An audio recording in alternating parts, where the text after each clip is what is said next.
नमस्कार, मी संदीप चव्हाण आणि आपण पाहताय टॉप न्यूज मराठी. आत्ता आपण आहोत पिंपरी विधानसभा मतदारसंघात आणि पिंपरीमध्ये सध्या एकच नारा ऐकायला मिळतोय, आपले अण्णा पिंपरीत पुन्हा. आणि तेच अण्णा आता माझ्यासोबत आहेत आणि अण्णांशी मी थेट संवाद साधणार आहे. विधानसभा मतदारसंघात फिरता फिरता आपण अण्णांशी बोलणार आहोत. अण्णा, 2009ला पहिल्यांदा हे नाव पिंपरीच्या पटलावर आलं. 2009ला आपण आमदार झालात, चांगल्या मतांनी आपला विजय झाला. 2014ला काटेकी टक्कर झाली आणि 2335 मतांनी निसटता पराभव झाला. पण 2019ला आपण पुन्हा एकदा बाजी मारलीत आणि जवळपास 25,000पेक्षा जास्त लीड घेऊन तुम्ही जिंकून आलात. यंदा यावेळी अण्णा हॅट्रिक साधणार का? सर्वप्रथम मी पिंपरी विधानसभा मतदारसंघातून मला चौथ्यांदा उमेदवारी दिली त्याबद्दल मी आदरणीय एकनाथजी शिंदे, आदरणीय देवेंद्रजी फडणवीस, आदरणीय अजितदादा, आदरणीय रामदासजी आठवले या सर्वांचं मी मनापासून स्वागत करतो आणि त्यांना धन्यवाद देतो. तुम्हाला माहीत असेल की आता ही जी निवडणूक 2024ची खरी तर ही राज्यामध्ये महायुतीचे सरकार आत्ता पण काम करत असताना त्यांनी केलेली विकासाची कामे, त्यांनी केलेली योजना, परत माझी लाडकी बहीण योजना मुख्यमंत्र्यांची ही अतिशय पॉप्युलर, म्हणजे ज्याला आपण म्हणतो की टर्न देणारी ही इलेक्शन असणार आहे. आणि आज माझ्यासोबत मी आकुर्डी परिसरामध्ये आकुर्डी भागातील नगरसेवक निलेश पांढरकर असतील, प्रमोद कुटे असतील, भारतीय जनता पार्टीचे कैलास कुटे असतील, राजू दुर्गे असतील, असे असंख्य नगरसेवक, राष्ट्रवादी काँग्रेस पक्षाचे अध्यक्ष, परत तुम्हाला एगोज बहल, राजू मिसाळ, उल्हास शेट्टी आणि चारही पक्षाचे RPIचे पण प्रमुख पदाधिकारी आज या प्रचारादरम्यान पदयात्रेमध्ये सामील होते आणि असंख्य कार्यकर्ते होते. खरं बघितलं तर या कार्यकर्त्यांच्या आणि प्रमुख पदाधिकाऱ्यांच्या जोरावर आज माझा ठाम विश्वास आहे की पिंपरी विधानसभा मतदारसंघात पुन्हा एकदा माझी हॅट्रिक होणार. म्हणजे जो नारा आहे तो खरा ठरणार. नारा आहे तो खरा ठरणार आहे. त्याचं कारण आहे खरा ठरण्याचा की महायुतीच्या काळामध्ये महायुतीच्या सरकारने जी केलेली विकास कामं आहे त्याच्या जोरावरती ही हॅट्रिक पूर्ण होणार आहे. नक्की. आणि आणखी एक महत्त्वाचं म्हणजे तुमचे आणि अजितदादांचे जिव्हाळ्याचे संबंध आहेत, संपूर्ण महाराष्ट्राला हे माहिती आहे. पण एक सगळ्यात महत्त्वाचा मुद्दा तो असा की अण्णा सगळ्यात पहिल्यांदा लोकांच्या लक्षात कधी राहिले तर कोरोना काळामध्ये एकमेव पहिला आमदार होता ज्यांनी कोरोना काळात लसीकरणासाठी आपल्या मतदारसंघातील सर्वांसाठी आपल्याच आमदार निधीतून थेट 25 लाख रुपयांचा निधी जिल्हाधिकाऱ्यांकडे सुपूर्द केला होता. ही जी आणि हां, स्वतः अजितदादांनी परवा याचं कौतुक केलेलं आहे की सामाजिक भान जपणारा नेता म्हणजे अण्णा. हे काय वाटतं अण्णा, हे जेव्हा आपल्याच नेत्याकडून आपलं कौतुक होतं? तसं बघितलं खरं तर जनतेने मला निवडून दिलेलं आहे.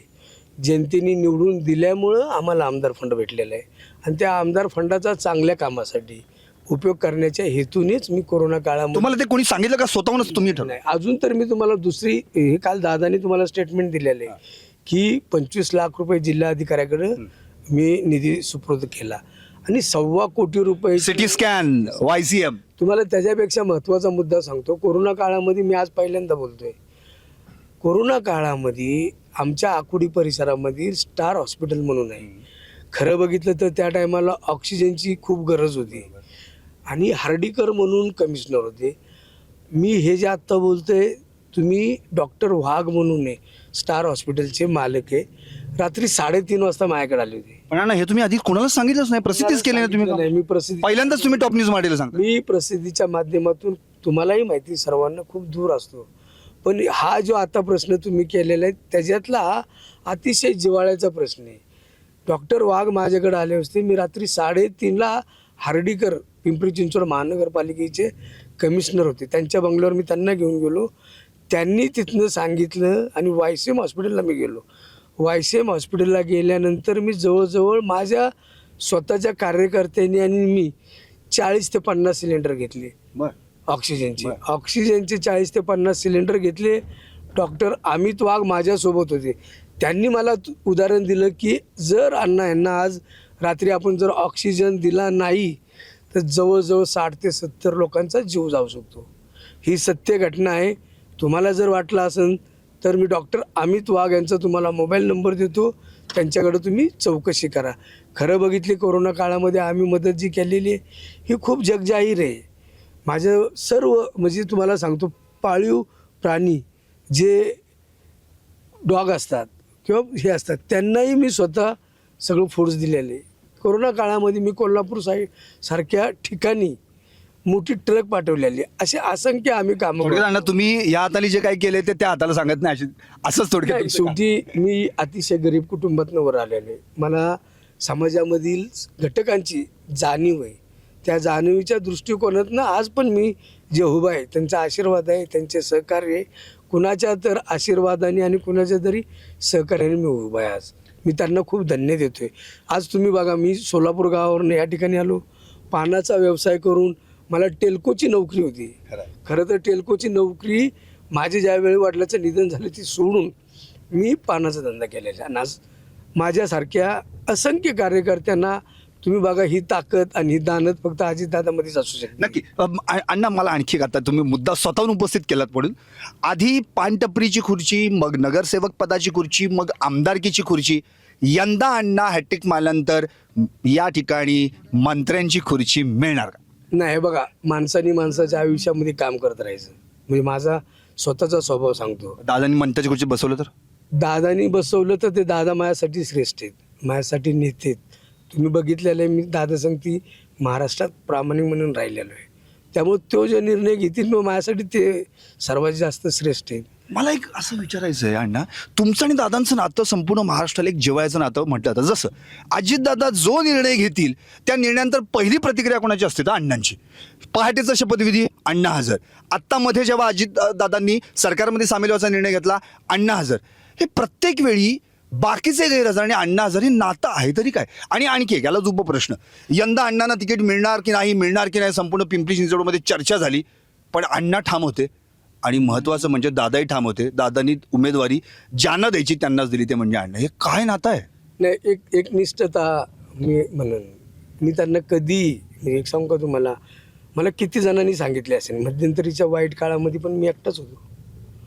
आणि मला विश्वास आहे, मी एकटा असल्यामुळं आणि त्यांनाही विश्वास आहे की अण्णा हा प्रामाणिकपणे राहतो. म्हणून मी कधीच माझ्या आयुष्यामध्ये दादाला सोडून जाण्याचा विचारच केला नाही. अण्णा दादांनी तिकीट देताना यावेळी काय काय म्हटलं, काय झालं नेमकी? दादांना माझ्या कामाची पद्धत माहिती होती. शेवटी बघा, लोकशाहीमध्ये डॉक्टर बाबासाहेब आंबेडकरांनी दिलेल्या संविधानामुळं सगळ्याला इच्छुक राहण्याचा अधिकार असतो. तो कालपर्यंत होता. सगळे इच्छुक होते, कालपर्यंत होते. पण इच्छुक झाल्यानंतर माझी उमेदवारी जाहीर केल्यानंतर सर्व लोकांना, मी असेल, योगेश भैल असतील, पार्थदादा पवार असतील, माझे भारतीय जनता पार्टीचे आमदार असतील, अमित गोरके, उमाताई खापरे, माझे सहकारी आता माझ्या बाजूलाच बसलेले तर राजू दुर्गे असतील, असंख्य लोकांनी जे नाराज असतील पक्ष हितासाठी, महाराष्ट्रामध्ये महायुतीचं सरकार आहे, महायुतीचा एक सभासद महत्त्वाचा असल्यामुळं त्यांनी सर्वांनी आपापल्या पक्षामध्ये जी काही नाराजी असेल ती नाराजी दूर करून आज बघितलं तर तुम्ही माझ्यासोबत सर्व पक्षीय म्हणजे आमचे महायुतीचे जेवढे पण पदाधिकारी आहेत, जेवढे अध्यक्ष आहेत, दोन्ही आमदार आहेत, तिन्ही पक्षाचे अध्यक्ष आहेत, RPIचे अध्यक्ष आहेत, RPIचे महाराष्ट्राचे अध्यक्ष आहेत, आदरणीय रामदासजी आठवले यांनी त्यांच्या सर्व कार्यकर्त्यांना बजावून सांगितलेले ही सीट महत्त्वाची आहे. त्यामुळे जे हेवे दावे वाद विवाद जी नाराजी असेल ती सर्वजण दूर करून आज तुम्ही बघताय आकोडी परिसरामध्ये काल संत तुकाराम नगर, वल्लभनगर, लांडेवाडी, फुले नगर, परवा कासारवाडी, दापोडी, फुगेवाडी, असंख्य तुम्ही 4-5 दिवस बघा आमची जी पदयात्रा आहे ना, त्या पदयात्रेचा प्रचंड प्रतिसाद नागरिक, कार्यकर्ते, पदाधिकारी, नगरसेवक, आमदार हिरिरीने भाग घेतात. नक्की. अण्णा तुम्ही तुमच्या आता प्रचार सभेत देखील बोलताना सांगितलेलं आहे की 21 पैकी 19 जणांनी माघार तर घेतलीच नाही, त्या सगळ्यांनी मला पाठिंबा पण दिला, त्यांचे आभार पण तुम्ही मानलेत. त्यामुळे अगदी चंद्रकांता सोनकांबळे असतील, काळूराम पवार असतील, जितेंद्र नवघरे असतील, आणखी बरीच नावं आहेत. पण आत्ता जे तुमच्या विरोधात उभे आहेत, सुलक्षणा शीलवंत म्हणून, ज्या राष्ट्रवादी शरद पवार गटाकडून लढतात, त्यांनी मात्र आता मध्ये एक अगदी दावा केलेला आहे की त्यांनी स्पष्टपणे सांगितलं की माझं तिकीट 2014ला कापलं गेलं. त्यावेळी जे तिकीट देण्यात येणार होतं मला, तर तेव्हा अजितदादांनी त्याच्यावर खुलासा केलेला आहे. तर आता काय म्हणता येईल, म्हणजे हा जो काही सगळा प्रकार पुढे आला याबद्दल काय सांगता येईल? ते तिकीट तुम्हाला दिलं गेलं असं म्हटलं जातं. नाही, एक लक्षात ठेवा, अजितदादाचा स्वभाव तुम्हालाही माहिती आहे, अख्ख्या महाराष्ट्राला माहिती आहे. सच्च्या कार्यकर्त्याला साथ देतात, ते सच्च्या कार्यकर्त्याच्या पाठीशी राहतात. मी त्यांच्यासोबत सच्चानी राहिलो. लोकांमध्ये माझी आज काम करण्याची पद्धत दादाला जवळनं माहिती. त्यांनी मला दिलेला निधी हा मी माझ्या मतदारसंघातल्या विकास कामासाठी वापरलेला आहे. आज सर्व जर बघितलं तर तुम्ही शेवटी इच्छुक असतात. प्रत्येकाला वाटतं की आपण इलेक्शन लढली पाहिजे, उमेदवारी भेटली पाहिजे. ह्या सर्वांच्या जर गोष्टीचा तुम्ही जर विचार केला असेल, जर जे मेरिट असतं की बाबा एखादा कॅन्डिडेट आज महाराष्ट्रामध्ये महायुतीचं सरकार येणं हे खूप महत्त्वाचं आहे. त्याचं कारण का, केंद्रामध्ये आमचं सरकार आहे, म्हणजे युतीचं सरकार आहे. भारताचे पंतप्रधान नरेंद्रजी मोदी आहेत आणि महायुतीचं जर राज्यात सरकार आलं तर केंद्राकडनं जो येणारा निधी आहे तो मुबलक प्रमाणात भेटतो आणि महाराष्ट्राच्या दृष्टिकोनातनं विकास केला जातो. ह्याच भूमिकेतून आज दादांनी आम्हाला जी उमेदवारी दिलेली त्या दृष्टिकोनातूनच दिलेली की बाबा मतदारसंघामध्ये लोकांच्या संपर्कात असणं, विकास कामाला महत्त्व देणं, ज्या लोकांची सहानुभूती असेल त्यांच्यासोबत राहणं. आम्ही कुठलाच भेदभाव तर माझ्या आयुष्यामध्ये मी केलेला नाही. आज मला 4थ्यांदा उमेदवारी दिलेली. मला सगळ्यात जास्त भारतीय जनता पार्टी असेल, राष्ट्रवादी काँग्रेस पक्षाचे कार्यकर्ते असतील, RPIचे कार्यकर्ते असतील, शिवसेना एकनाथ शिंदे गटाचे कार्यकर्ते असतील, आम्ही सर्व एक दिलानी. तुम्ही बघा, पिंपरी मतदारसंघामध्ये तुम्हाला कुठेही कार्यकर्त्यांमध्ये कुठला क्लेश, कुठली राग, कुठली द्वेष असली कुठलीही भावना नाही. नक्की, म्हणजे त्या स्वतःहून त्या असं म्हणाले की बाबा मला AB फॉर्म मागच्या निवडणुकीत दिला जाणार होता, पण नंतर स्वतः दादांनीच सांगितलं की मुकाई चौकात स्वतः तुम्हाला दादांनी तो AB फॉर्म दिला. हे बघा, आता त्यावेळेची जी परिस्थिती, त्यावेळेच्या परिस्थितीला मी स्वतः त्यामध्ये होतो. AB फॉर्म जो पहिल्यांदा दिला होता त्यावेळेचेच अध्यक्ष जयंत पाटील होते. खरं बघितलं तर पुणे जिल्ह्यामध्ये आदरणीय दादाच्या नेतृत्वाखाली हा पुणे जिल्ह्यामध्ये आम्ही माझ्यासारखे सर्व कार्यकर्ते काम करतात. अध्यक्ष या नात्याने त्यांना त्या टायमाला AB फॉर्म दिला घाईघाईमध्ये, पण शेवटी येणारा उमेदवार कोण होतं तर मीच होतो. मी 21,000 मताधिक्यांनी निवडून आलो ना साहेब. बरोबर. तर निवडून येणार 21,000 नाही, 25,839. हा, तर मला तुम्ही सांगा की निवडून येणार उमेदवार म्हणूनच दादानी ती रिस्क घेतली. बरोबर, म्हणजे विनेबिलिटी हा. जिंकून येण्याचा आणि मेरिट हा विषय बघितला. आणि आणखी एक महत्त्वाचा मुद्दा म्हणजे आता आपण पिंपरीमध्ये जे काही विकासात्मक दृष्टिकोनातून कामं बघतो, तर तसंच आपण पाहिलं तर आणखी बऱ्याचशा गोष्टी व्हायला पण पाहिजे. आता ते तुम्हीही मान्य करता, कारण की आता काही ठिकाणी फ्लेक्स पण लागलेले आहेत. म्हणजे आपण त्याच्यावरही देखील बोलूयात की MIDC बळकटी करण्यासाठी तुम्ही काय केलं असा प्रश्न विचारला गेलाय. पाण्याचं नियोजन, नियमित पाणी पुरवठा व्हावा यासाठी तुम्ही काय केलं? गुन्हेगारी पिंपरी चिंचवडमधली नष्ट व्हावी यासाठी तुम्ही काय केलं? असे सवाल विचारले गेलेले आहेत. यावर उत्तर काय अण्णांचं? तुम्हाला आता माहीत नसेल पाण्यासाठी काय नियोजन केले. साधारणतः आचारसंहिता लागायच्या बरोबर 15 ते 20 दिवस आदरणीय दादाच्या हातनं ओपनिंग केले. आता आपण ह्या ठिकाणी जे चाललेलो आहे निगडी ते दापोडी, जवळजवळ 1000 मीटर 1000 व्यासाची जे आपण म्हणतो मोठी, जवळजवळ 140 कोटीचं टेंडर काढलेलं आहे. म्हणजे ते टेंडर तर काढलेले, त्याचा नारळी फोडले, त्याचं उद्घाटनही झाले. प्रत्यक्षात जे काम आहे ना ते आता तुम्हाला साधारणतः 23 तारीख नंतर आचारसंहिता संपलेली असेल त्या टायमाला ते चालू होणार आहे. तो तर मुद्दा पाण्याचा मिटलेलाच आहे. तुम्हाला एक सांगतो, शहरामध्ये आपण काम करत असताना आदरणीय दादाच्या नेतृत्वाखाली प्रत्येक प्रश्नाला दादांनी प्राधान्य दिले, प्रत्येक जाती धर्माला दादांनी प्राधान्य दिलेले. तुम्ही बॉम्बे पुणा रोडला जर निघाले तर जुना बॉम्बे पुणा रोड आपला आहे, निगडीपासून तर दापोडीपर्यंत. निगडीपासून तर दापोडीपर्यंत 160 कोटीचं दोन्ही रस्त्याकडचे सुशोभीकरणाचं काम काढलेलं आहे.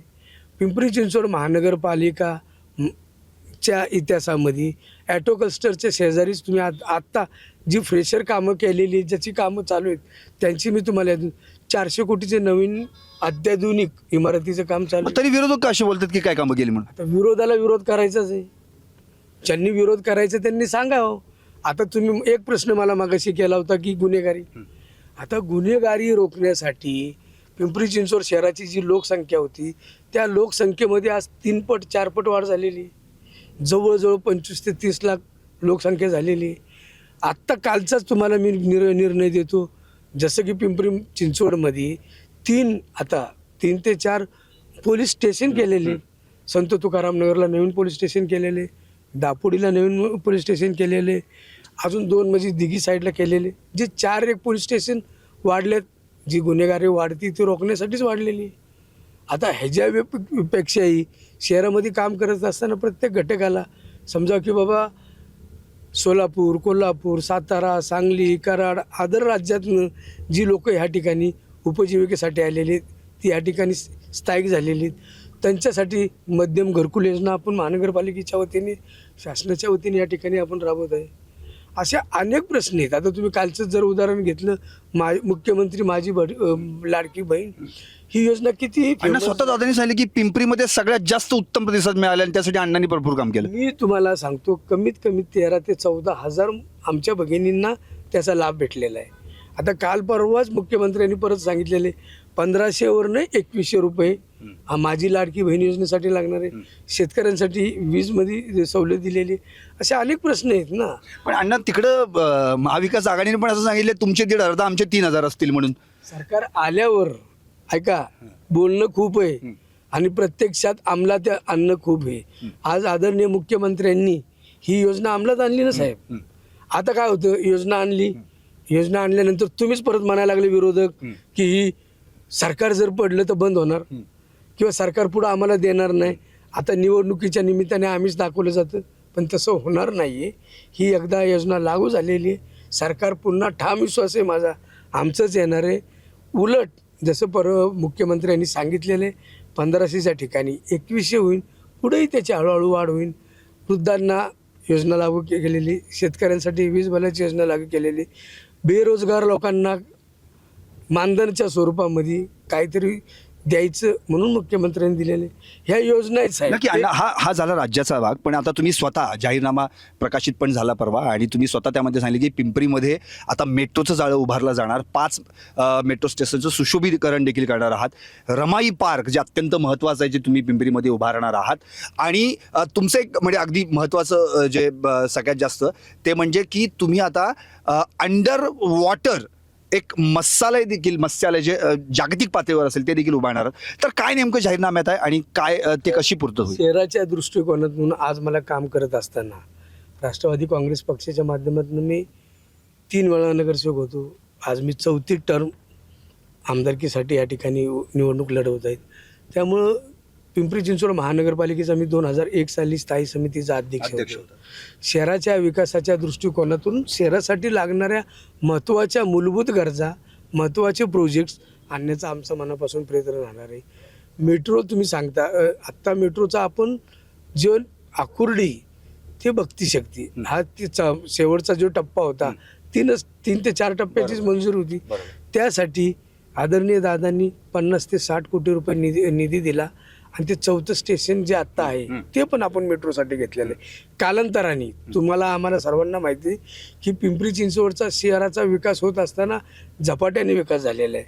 उद्या निगडीपर्यंत मेट्रो येणार, निगडी ते इकडं वाकड साईडपर्यंत जाईल, चाकण, तळेगाव, तळावडे वगैरे.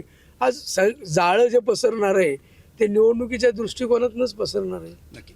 अण्णा आणखी एक महत्त्वाचं जे अल्प उत्पन्न जे घटकातील जी माणसं आहेत, खरं म्हणजे त्यांच्याकडे राहायला सुद्धा घरं नाही आहेत, तर त्यांना स्वस्त आणि मोफत दरात जर घरं उत्पन्न करून द्याल तर त्यासाठी आपण काय प्रयत्न कराल? कारण की आज म्हणजे माणसाला आपल्या स्वतःचं हक्काचं घर असावं असं स्वतः पंतप्रधानांचं स्वप्न आहे. पंतप्रधानांचं स्वप्न आहे. पंतप्रधानांनी कितीतरी कोटी घरं देण्याचं त्यांच्या जाहीरनाम्यात केलेलं. तुमच्या जाहीरनाम्याचा उल्लेख आहे? आमच्या पण जाहीरनाम्यामध्ये उल्लेख आहे. तुम्ही बघा, पिंपरी मतदारसंघामध्ये काम करत असताना जितका मतदारसंघ स्लममध्ये म्हणजे समजा झोपडपट्टी वासी जवळजवळ नाही म्हणलं तरी 52 ते 53%.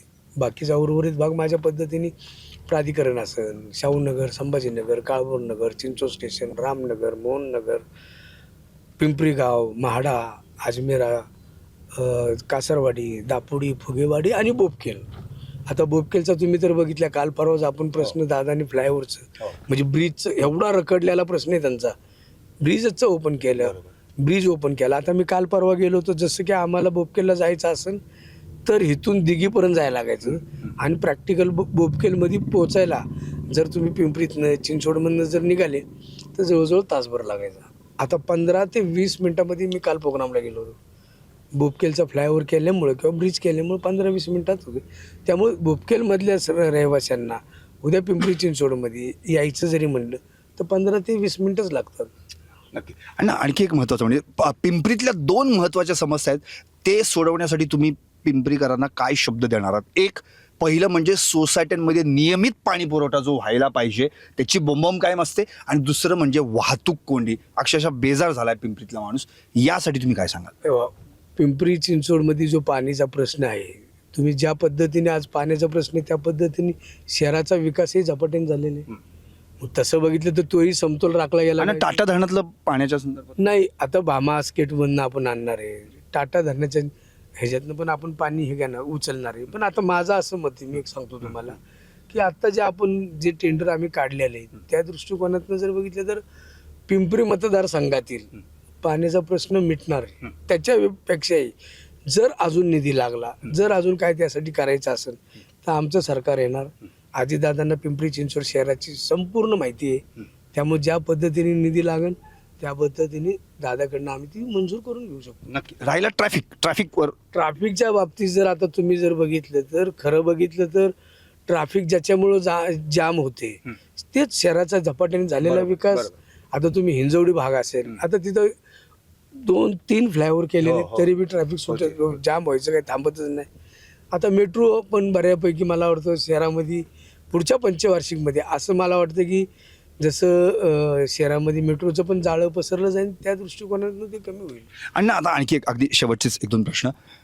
परवा जे सदाभाऊ खोत यांनी विधान केलं शरद पवार साहेबांच्या संदर्भामध्ये, तेव्हा सगळ्याच जणांनी विरोध केला, स्वतः अजितदादांनी देखील या गोष्टीमध्ये विरोध केला. आणि तुमचं तर नातं पवार कुटुंबाशी पहिल्यापासून आहे, म्हणजे अगदीच म्हणजे तुम्ही भले आता अजितदादांसोबत असतात तरी शरद पवार हे तुमच्यासाठी दैवत आहे. तर असं जेव्हा एखादं व्यक्तिमत्व होतं, आजकालच्या राजकारण्यांची भाषा जी आहे ती अगदीच खालच्या पातळीवर गेली असं तुम्हाला वाटत नाही? आणि त्यांनी जो काही वाक्य उच्चारले त्याच्याबद्दल तुमचं मत काय? बघा, एक सांगतो तुम्हाला, राजकारणामध्ये ज्याला त्याला विचार मांडण्याचा अधिकार आहे. पण मी माझ्या आयुष्यामध्ये तुम्हाला असं कधी कळलं का की मी कुठल्या खालची पातळी गाठलेली? काहीच नाही. जरी पवारसाहेब आणि अजितदादा हे पवार कुटुंब मोठे, ह्यांनी महाराष्ट्रावरती संस्कार घडवले आहेत, महाराष्ट्राला संस्कृती दिलेली आहेत, त्यांची शिकवण आज आम्हाला आहे. आमच्यासाठी पवारसाहेब अजून बी दैवतच आहेत. त्यामुळं हा विषय माझ्यासाठी तरी गहू नये की बाबा त्यांच्यावरती जे टीका टिप्पणी करतात, जे करत असतील, आता त्यांची उंची त्या लेवलने असली पाहिजे. माझी तर ती उंची त्या लेवलने नाही. तुम्ही एका वाक्यातच उत्तर देऊन टाकलं. पण आता तुम्ही विषय काढलाच म्हणून अण्णा खरंच सांगा, आज तुम्ही प्रत्येक वेळी अजितदादांसोबत असता, अजितदादांच्या प्रत्येक निर्णयात सामील असता. उद्या कदाचित असं घडलंच की असा निर्णय झाला की पुन्हा एकदा हे पवार कुटुंब एकत्र येतंय, तर त्यासाठी देखील त्या ठिकाणी सगळ्यात पहिल्यांदा तुम्ही हजर असणार का? हे बघा, मी पहिलं आज पण मी तेच सांगतोय, मागच्या काळात पण मी तेच सांगितले आणि पुढील काळातही मी तेच सांगणार आहे. शेवटी एक माझ्यासारख्या सर्वसामान्य कुटुंबातील माणसाला मला घडवलं कोणी? अजितदादांनी. मग मी मानणार आहे, त्यांच्यावर माझी श्रद्धा आहे. आता मला भरघोस दिलं ना साहेब, स्टँडिंग कमिटी चेअरमन दिलं, 3 टर्म मी नगरसेवक होतो, 2 टर्म मी आमदार झालो, उद्याही मी आमदार होणार आहे. आता माझी तशी दादाच्या व्यतिरिक्त माझी काही अपेक्षा नाही आहे. दादा जिथं जाणार, अजून मी तेच सांगतोय, मी तुम्हाला मागेही तेच सांगत होतो, माझ्यासाठी दादा जो निर्णय घेणार तो माझ्यासाठी बंधनकारक असणार आहे. दादासाठी पण माझ्यासाठी पण. मी त्यांच्यासोबत आज आहे, उद्या आहे, सदैव राहणार आहे. त्यांनी काय देऊ नाहीतर नाही देऊ, मला भरपूर भेटलेलं आहे. मी समाधानी आहे.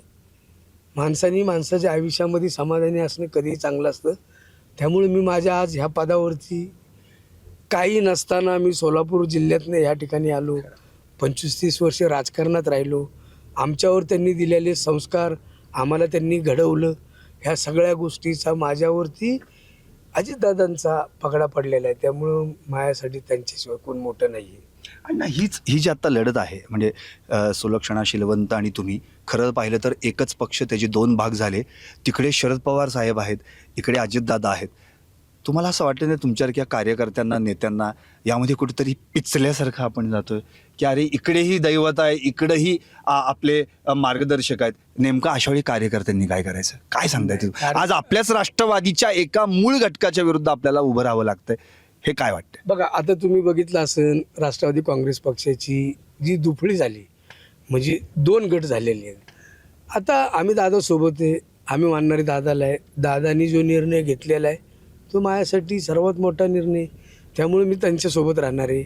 आज मोठ्या साहेबासोबत जे राहणार आहेत त्यांची साहेबाबद्दल निष्ठा असणार आहे, म्हणून ते साहेबासोबत राहिलेले आहेत. त्याचं ज्याच्यावरती निष्ठा असेल, ज्यांना राजकारणात ज्यांनी घडवलं असेल त्यांच्या सोबत राहतात. माझा पण तसाच विषय आहे की आज जर मला दादासोबत राहायचं आहे, त्यांनी मला घडवलेलं आहे, त्यामुळे मी आयुष्यभर त्यांच्यासोबत राहीन, एवढंच मी तुम्हाला आज सांगू इच्छितो. पुढील काळातही येणाऱ्या चांगल्या आणि वाईट दिवसातही मी दादासोबत असणार आहे, हे मी तुम्हाला आज ठामपणे सांगतो. नक्की. अण्णा, शेवटचा अगदी प्रश्न, 2019ला आपण 25,000 जास्त मतांनी निवडून आलात, या फरकाने निवडून आलात. यावेळी काय असेल, हॅट्रिक होणार का आणि किती मताधिक्यानं तुम्ही निवडून येणार? कार्यकर्त्यांच्या जोरावरती महायुतीचे सर्व घटक पक्ष, मला विश्वास आहे हे सर्वजण जीवापाड कष्ट करणार आहेत आणि त्यांच्या कष्टाच्या जोरावरती मी भरघोस मतांनी निवडून येणार आणि माझी हॅट्रिक होणार, मी आज एवढंच सांगू इच्छितो. नक्कीच. तर हे होते अण्णा, अर्थातच अण्णा बनसोडे, ज्यांनी अगदी सोलापूर या ठिकाणाहून येऊन पुण्यामध्ये, पिंपरीमध्ये अत्यंत कष्टानं, मेहनतीनं जनसंपर्क बनवला, त्यात स्वतः राजकारणामध्ये उतरून आणि मग भविष्यात राजकीय वाटचाल देखील उत्तमरित्या करून दाखवली.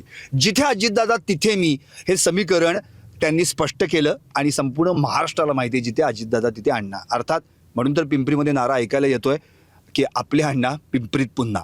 पण आता 20 तारखेला मतदान आहे, 23 तारखेला निकाल आहे, तेव्हाच कळणार आहे कोण होणार पिंपरीचा आमदार. पाहत रहा टॉप न्यूज मराठी. 288 जागा, हजारो उमेदवार. सत्तेच्या खुर्चीत कोण बसणार, कोण हरणार, कोण जिंकणार, कुणाच्या बाजूनं कौल लागेल, कोण होणार उद्याचा आमदार, कुणाचा करेक्ट कार्यक्रम होणार, पत्रकारांच्या नजरेतून कोण वरचढ ठरणार, यंदाच्या निवडणुकीत कोण बाजी मारणार. उमेदवार म्हणतायत मीच होणार आमदार. महाराष्ट्राच्या कानाकोपऱ्यातून थेट मतदारसंघातून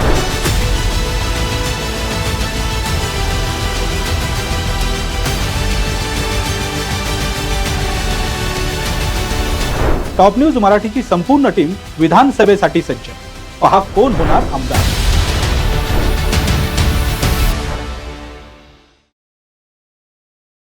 टूर्स अँड ट्रॅव्हल्स विश्वातील एक विश्वसनीय नाव मँगो हॉलिडेज घेऊन आले आहेत धम्माल फॉरेन टूर्स, खास तुमच्यासाठी. एक्झॉटिक युरोप 17 रात्री 18 दिवस, साऊथ आफ्रिकन सफारी 9 रात्री 10 दिवस, नॉर्दर्न लाईट्स 8 रात्री 9 दिवस, दुबई अबुधाबी 5 रात्री 6 दिवस, व्हिएतनाम कंबोडिया 8 रात्री 9 दिवस. तर आजच आपली सीट बुक करा आणि आपल्या फॉरेन टूर्स मेमोरेबल करा. मँगो हॉलिडेज म्हणजेच अविस्मरणीय सहलीचा अनुभव. मँगो हॉलिडेज, 4था मजला, स्वोजिस कॅपिटल अतिथी रेस्टॉरंटच्या वर, लॉ कॉलेज रस्ता, पुणे 4. संपर्क पुणे 83 839 505 किंवा 80 80 81 74 54. मुंबई 83 839 503 किंवा 96 53 18 74 78. Come on guys, hurry up. यार सुन ना, एक ब्रेक ले लेते हैं. Guys, I am telling you, तुम लोगों को सही से ट्रैकिंग नहीं आता. But that's okay, you can learn. रोज का ढक्कन देना. ये रेड वाला है, सही वाला देना. अबे ढक्कन, पहले तो सही पानी पीना.